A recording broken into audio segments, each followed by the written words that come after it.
Her har vi en Sirena 60.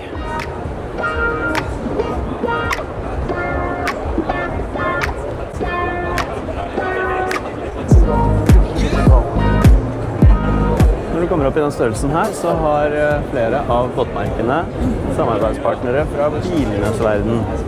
Hos Sunseeker så vi det var Bentley. Her hos Ferretti så det Range Rover. Skal vi ta en titt på Kranky da? Det synes jeg vi absolutt skal gjøre.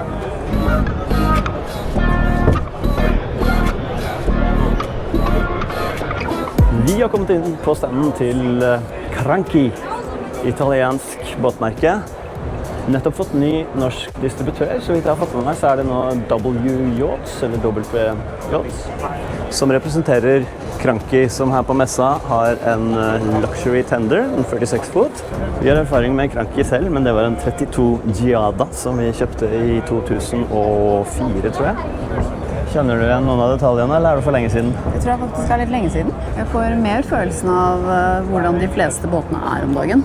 Ja, de har veldig mye til felles. Det jo et inntrykk vi har fått, og dette som vi så for første gang på Axopar 45, da den kom i fjor, det går igjen rundt omkring.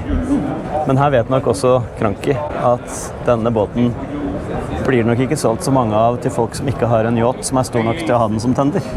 Her har vi en spenstig variant for de som glad i rosa. En tender det også, 32 fot.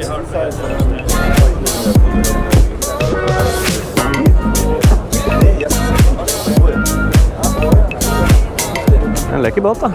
Hva synes du om fargen da?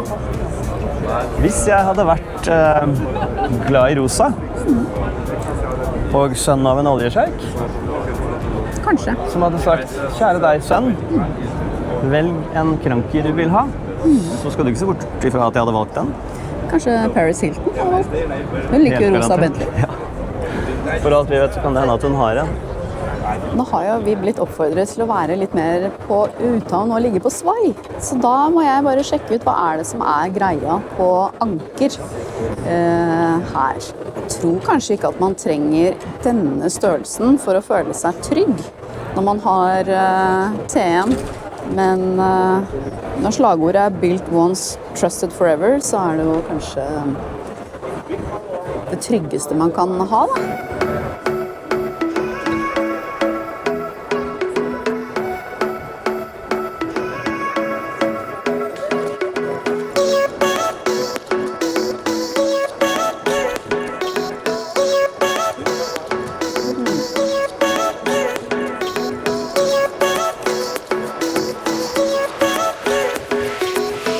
Det bare å stålsette seg. Vi må ligge på svai.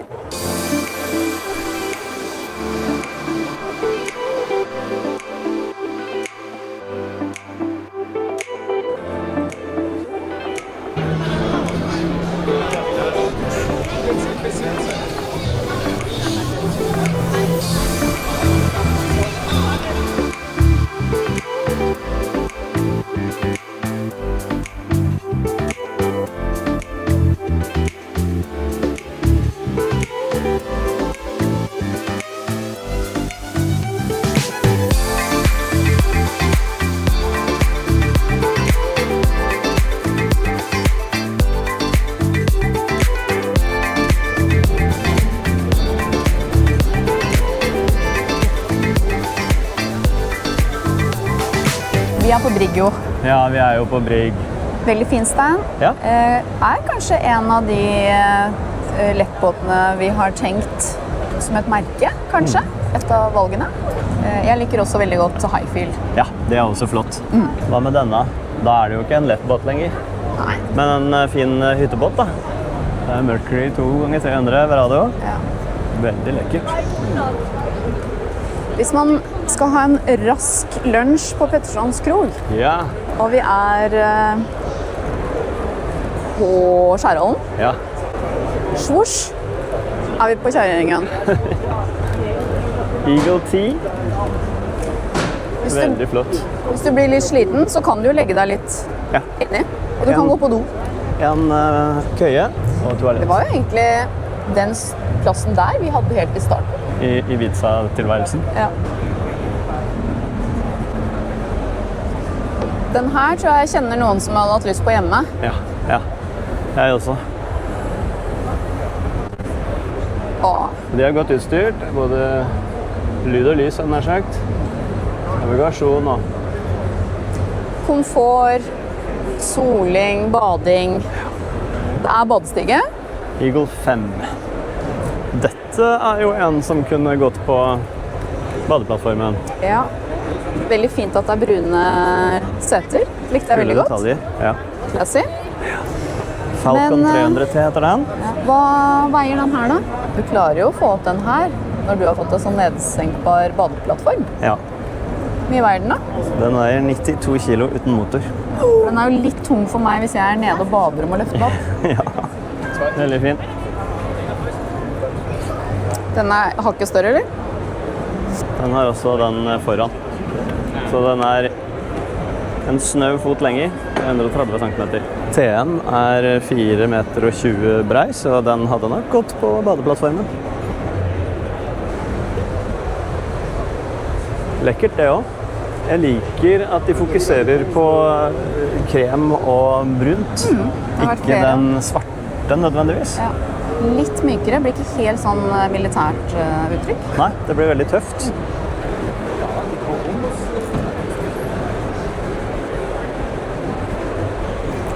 Brigg Navigator 22 fot. Og lillesøsteren her, 20-foten.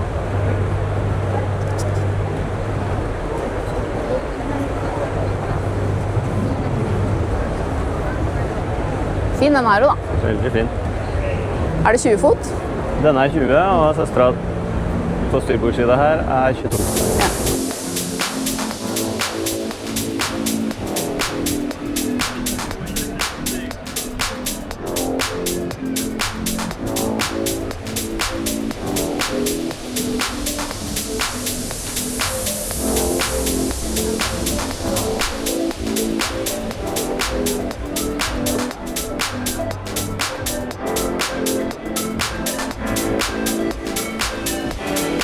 Et alternativ til Brigg her. Highfield. Ja. Jeg liker det godt. Highfield 660.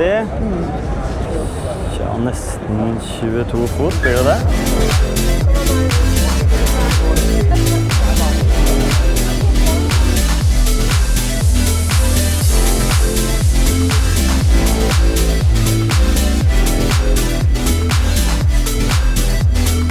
Dette må være en fin måte å starte å lære seg å kjøre båt. Ikke kjøre da, men være på sjøen og merke vind og hvordan det Ja. jobber. Seilribb. 3D tender. Her er en variant med glassfiberskrog. Da begynner det å bli veldig båt, seilbåt.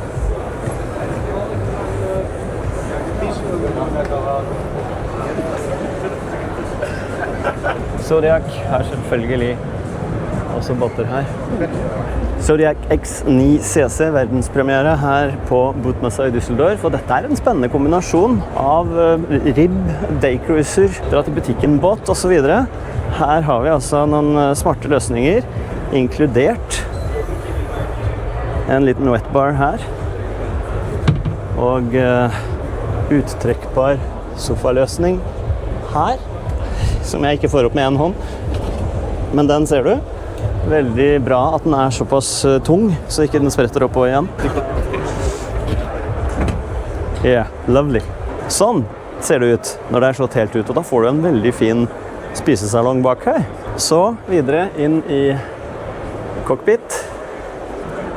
Fine seter å sitte i og kjøre. Garmin-utstyrt. Mercury-motorer.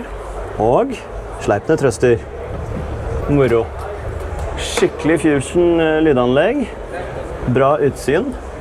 Vindusvisker på frontruta. En hyggelig kabin her. Faktisk veldig romslig i forhold til hva man skulle tro. Størrelsen tatt i betraktning. Leselys.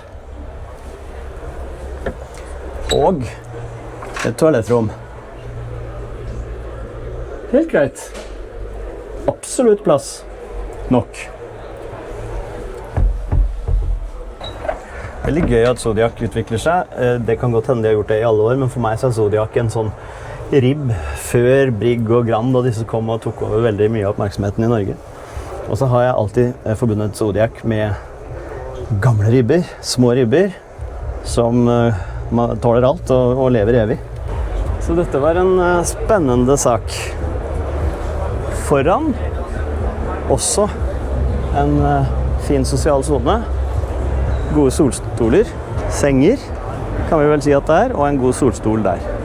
Tror at man kan henge opp noe foran, solskydd, og båten er 8,6 meter lang, den gjør 50 knop med 2 ganger 250 hester på, og med 620 liter bensintank ombord så kommer det et stykke. Så dette er altså en helt ny Zodiac. Morsomt å se. Zodiac som har 130 års jubileum. Startet i 1896. Det var et hyggelig nytt bekjentskap. 130-åringen Zodiac med verdenspremiere på X9 CC. Vi må vise seerne våre hvor det var det startet med båtlivet for oss. Ja. Kom da. Ranieri er jo her. Det var en skjærgårdsskip det, på 18 fot, tror jeg. Med 150 hesters utenbords på. Dette føler jeg kan minne litt. Men det var mye enklere. Ja. Det ser ut til at Ranieris største, i hvert fall her, er en 34 fot. Vi ser ikke så ofte Ranieri på sjøen nå. Nei. Kanskje ikke det er noen forhandler i Norge. Det er veldig lenge siden jeg tenkte på Ranieri, skal jeg innrømme. Jeg husker den gangen at vi satt på alt for stor motor på den. Sånn at det gikk ikke helt bra. Hverken med motoren, som ikke var innkjørt, eller med mikkonsolen, som sprakk. Men moro da. Ja, det var kjempemoro, og det var den første båten. Så ja da, vi har gjort mange feil, vi. Selv om jeg ikke helt kan ta ansvaret for å ha satt på den motoren som satt på, men det var noe jeg burde ha skjønt. Men det gjorde jeg ikke den gangen. Vi måtte bare vise dere. Det var veldig gøy. Takk. Gode minner. Nostalgisk stand for vår del. Og hva er dette da? Er det en oppblåsbar båt? Hele båten? Ja. Det har jeg aldri sett før. Absolutt hele båten er oppblåsbar. Og den er solgt. Men hvis man kjører på en stein, eller noen tøyser i brygga med en kniv, jeg regner med at det er enormt mange kammere med luft, sånn at et hull ikke vil senke hele saken. Men det er i overkant spennende, synes jeg. Men oppblåsbart er jo veldig populært. Telt blir oppblåsbare, men så store båter har jeg aldri sett før. Og det er også Flybridge-båten.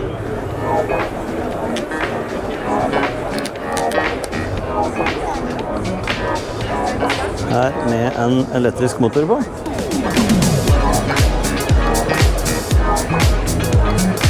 Nå har vi opplevd noe vi aldri har opplevd før. Oppblåsbare båter. Annette of Portless, hi. How are you? Good, and you? I'm fine, thank you. And I'm very curious about these boats. I've never seen inflatable boats before. Please tell us a little about them. So the brand is Hungarian. Yeah. We started in 2020, and officially the brand started at 2021. Okay. All of the 4 models that we have, they're trimarans.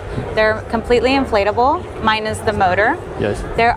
They all are electrical, and they can be hybrid. What kind of speeds are we talking about, for instance, on this big one? So on the big one is roughly you can use a motor for 60 horsepower. Okay. So it's quite for a lake, a bay area, intercoastal water. Yes. I think most people would think safety. If you're unlucky and you get a scratch or something, what happens? So luckily we've thought about that. We actually have each compartment divided. Yes. So even though it's all welded together, because we weld, they are different. So you're not going to sink. No. Great. You can easily, it comes with a repair kit, so you can easily patch it and repair it. Unlike traditional boats, if you scratch it, if you bumped into it, then you have to repair it, you have to paint, it's muchly expensive. Yes. And what markets will we see this one in the near future? So this one, for instance, got bought in Italy, for Italy. So the owner's in Italy in Lake Maggiore.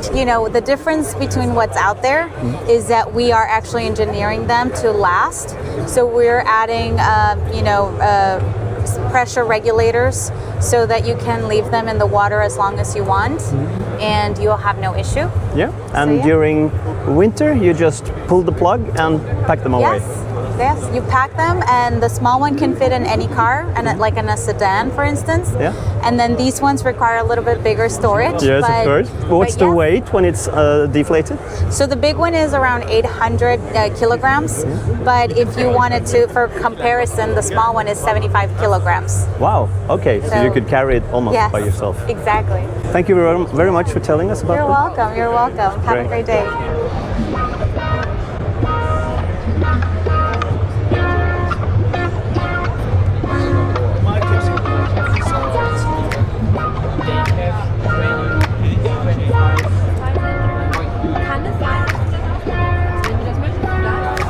Nå et norsk produkt til. Det de kaller verdens sterkeste båt med 20 års skroggaranti. Sea Storm.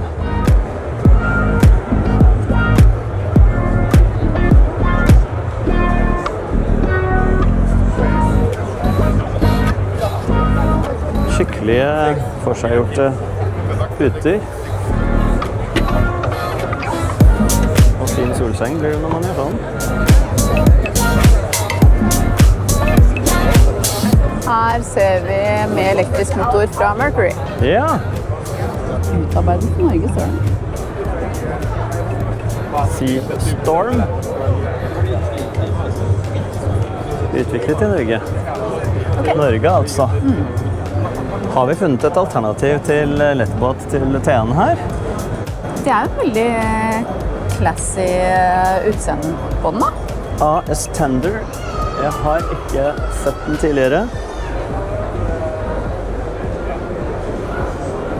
Forseggjort. Fine detaljer. Ganske lett. Denne modellen, som vel er en 4 meter, da, veier 121 kilo. 4 meter og 4 centimeter. Der er 280 med elektrisk motor. 30 kilo uten motor. Jeg tror kanskje denne størrelsen passer bedre. Noe på 3, for eksempel 340 som vi ser på veggen der, tror jeg hadde passet veldig fint, for det er deilig med styrekonsoll og litt sitteplass. Kanskje ikke grønn, men i hvit. Ser ut til å være en fin en. Men jeg synes det var lekre linjer på den. Ikke sett før. Nei, ikke jeg heller.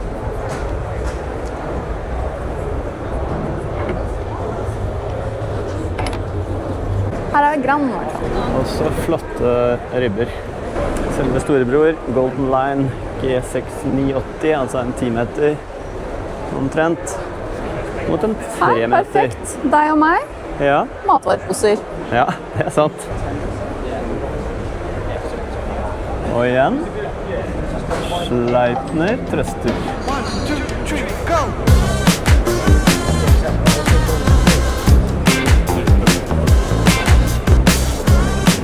Ribbmarkedet er veldig morsomt.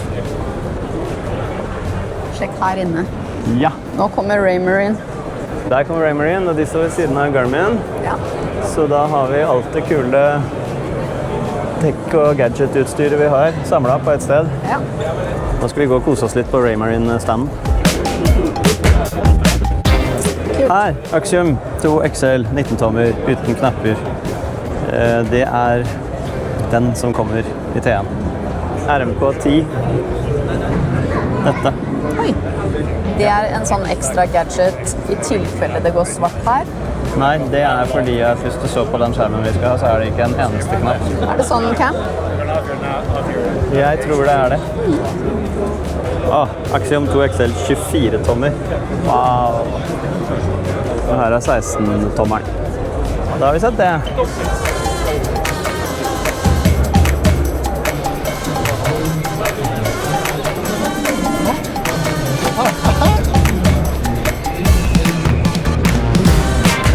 Litt seilehistorie kan vi jo ta med, for vi er jo veldig glad i Pelle P, som jo var en stor svensk seiler. Men Paul Elvstrøm, Han er dansk. han er dansk, han er fra København. Ja. Og han har jo satt spor etter seg både i seileklær og i selve seilet. Men akkurat nå så tror jeg den her hitter ganske bra i markedet. Ja. Det har fått masse oppmerksomhet. Ja. Så gøy da, å se det. Av mange ansett som å være den største olympiske seileren av dem alle. Paul Elvstrøm. Her har vi seilene hans.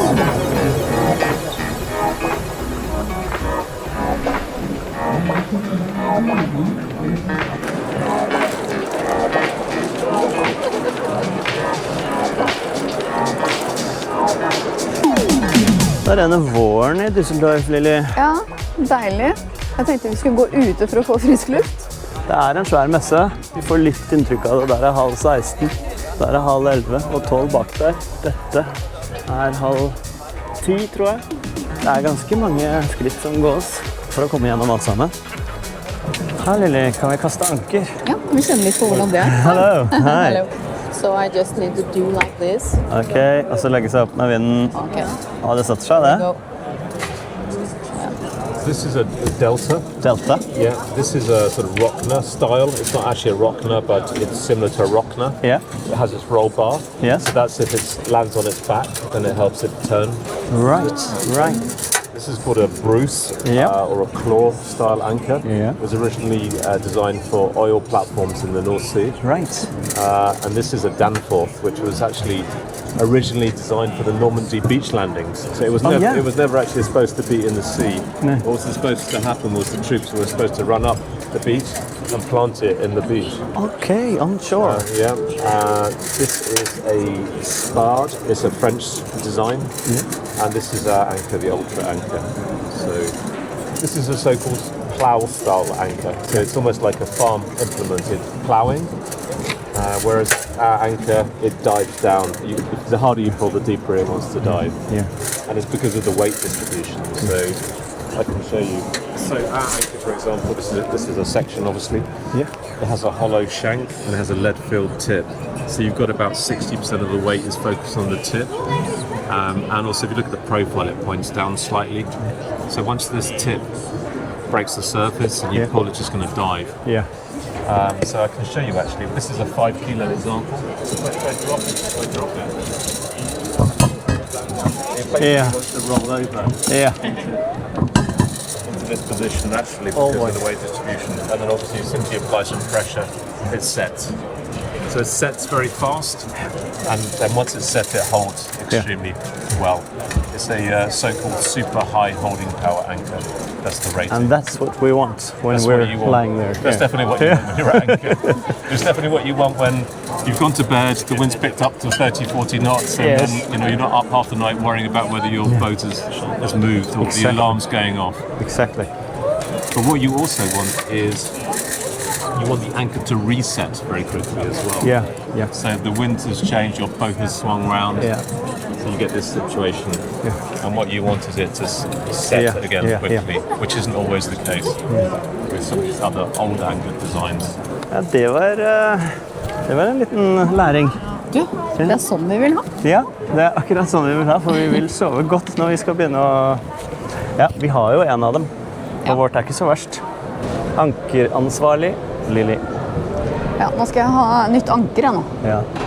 Da får vi aldri tatt noen flere sånne sjekk på sanitæranlegg og sånn, for vi kommer bare til å være på svar. Det kan hende at folk synes det er litt kjedelig. Vi kommer til å spare tusenvis av kroner i havneleie. Pearl. Et ganske nytt merke som har fått mye oppmerksomhet. Der har vi 63-foten deres.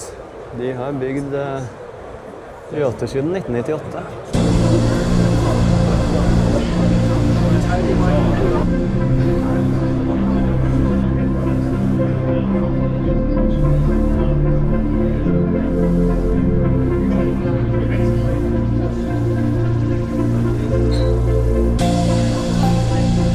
Da skal vi gå ombord i Pearl 63 som har premiere, i hvert fall Tysklands premiere, her i dag. Her ser vi jo vingene ut, som gir enorm bredde til båten på akterdekk. Det gir en ekstra effekt å ha det stykket ut.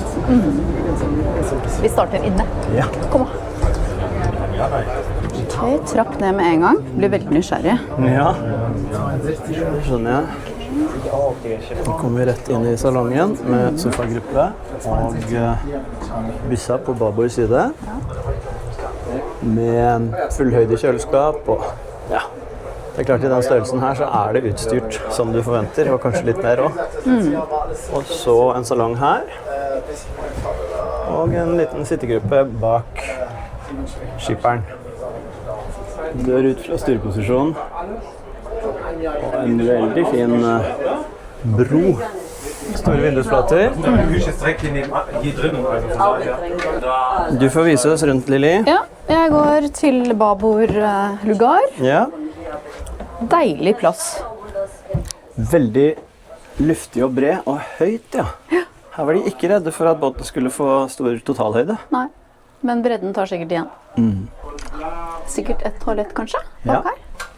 Stort dusjrom, stort bad. Gjennomgang. Ja, Gjennomgående. riktig. Så da Smart løsning.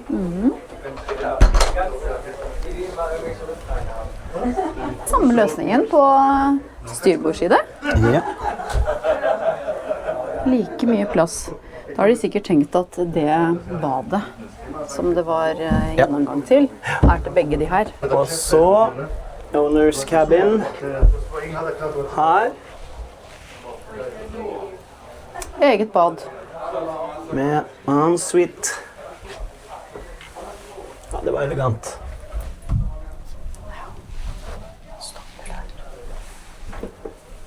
Veldig fin høyde. Sittekasse, ikke Ja. sittestol. Nei, sant? Litt finere. Innfelt dusjhode. Ja. Sånn tropisk regndusj. Elegant. Med speil og hylle der. Igjen et spørsmål om den stengkunsten står, men det gjør den nok, for det ser ut som den er festet med dobbeltsidig teip. Ja, den står nok. Det er egentlig litt smart å feste det. Ok. Her en liten sminkeplass, eller? Ja, vil jeg tro. Fint med innslipp av lys både opp og fremover. Det er sant litt her. Nå har jeg fått så dreisen på alle disse Ja. dyre båtene. Kan jeg åpne alle skap? Ja, det var elegant. Og også gode tepper å gå på her. Veldig deilig. Gulvet oppe, tregulvet oppe, var faktisk litt glatt. Så det må bare brukes med barbeinte føtter. Akterdekket. Her, Ja. det er glatt. Å ja, riktig, ja, fordi at det er et eller annet. Ja, Hvis du kommer raskt her, så Sant. Det kan hende at det kan behandles med et eller annet. sånn liker jeg. Når bare ting ligger. Ja. Veldig flott. Kan jo for så vidt lages, tilpasses i hva heter det, skumgummi eller noe. Også. Ja, riktig elegant. Ja. Umiddelbart etter at man kommer inn fra akterdekket, så går det også trapp ned til styrbord.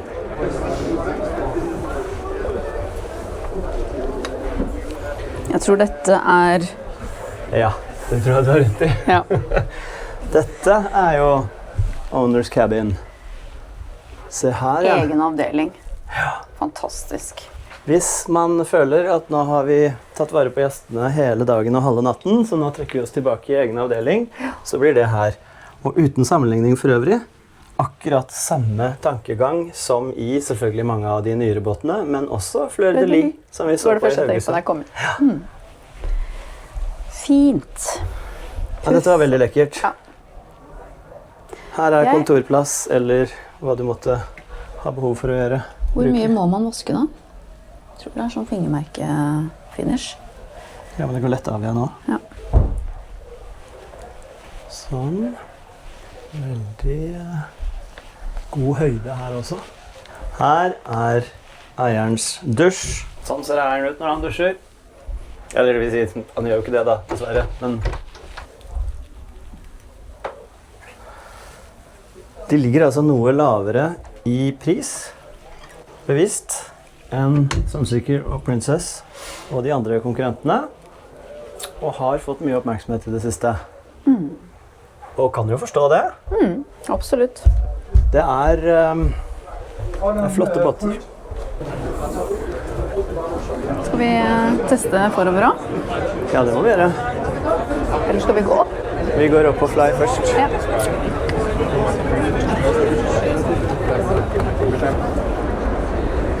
Jeg tror dette er båten som er tenkt i veldig godvær. For det er jo så mye plass ute. Ja. Og deilig med glass nede rundt. Veldig romslig. Her har de hentet inspirasjon fra både 80 og den forrige, 62. Og tatt det beste fra begge verdener.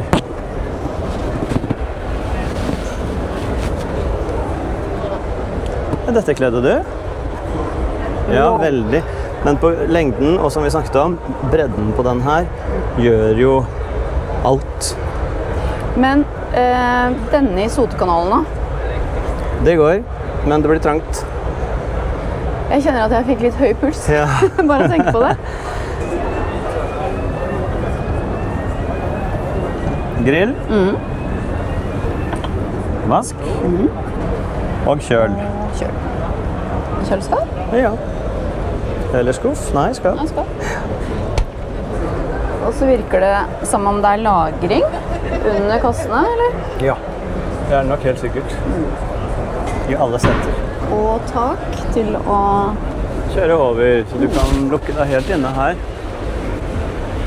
Det ser ut på meg, eller for meg, som om det er et tekstiltakk som ligger bretta inn i den delen der. Det du ikke får lukket, det er sidene hos den som sitter og kjører. Fine. Veldig fine.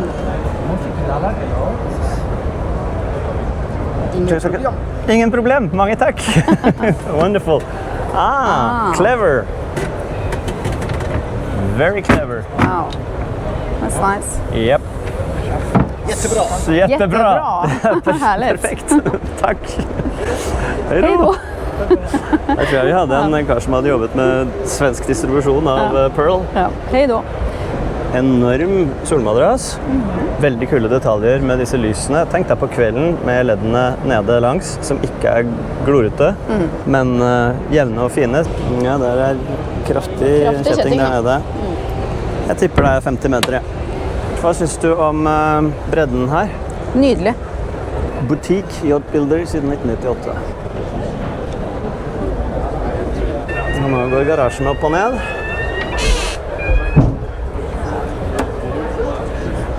To bord som kan legges ned, sånn at du kan få større solseng. I hekken så er det enten garasje, sånn som det er konfigurert på denne båten, eller mannskapslugar. Men fordelen med disse er at dette er herre- og frubåt, eller familiebåt, som de håndterer selv. Ergo er det ikke noe behov for mannskap. Det er lekkert.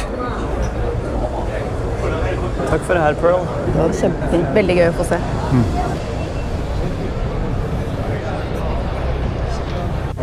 Som vi ser her, så er den vi har vært ombord i nå, den minste av båtene deres 63, 73, 82 og 100 hybrid.